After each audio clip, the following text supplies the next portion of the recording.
When I was a kid, I was about 8 years old. You remember how India was. There was no pollution. In Delhi, we used to call it the chat or the kotha. Kotha now has become a bad word. It means the terrace, and we used to sleep out at night. At school, I was being just taught about physics, and I was told that if there is something that exists, then it is measurable. If it is not measurable, it does not exist.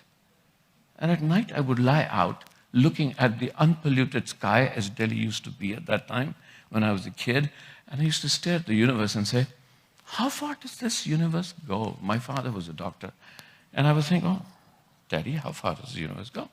And he said, son, it goes on forever. So I said, please measure forever.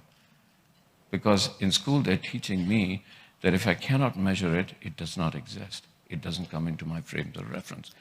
So how far does eternity go? What does forever mean? And I would lie there crying at night because my imagination could not touch creativity. So what did I do? At that time, at the tender age of 7, I created a story. What was my story? There was and I don't know why, but I remember the story. I was a woodcutter. There is a woodcutter who's about to take his axe and chop a piece of wood. And the whole galaxy is one atom of that axe. And when that axe hits that piece of wood, that's when everything will destroy and the Big Bang will happen again. But all before that, there was a woodcutter. And then when I would run out of that story, I would imagine that that woodcutter's universe is one atom in the axe of another woodcutter. So every time I could tell my story again and again and get over this problem. And so I came over and got over the problem of, how did I do it? Tell a story. So what is a story? A story is all of us. We are the stories we tell ourselves. In this universe and in this existence, where we live with this duality of whether we exist or not, and who are we, the stories we tell ourselves are the stories that define the potentialities of our existence.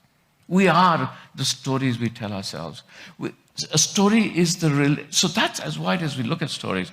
A story is the relationship that you develop between who you are or who you potentially are and the infinite world.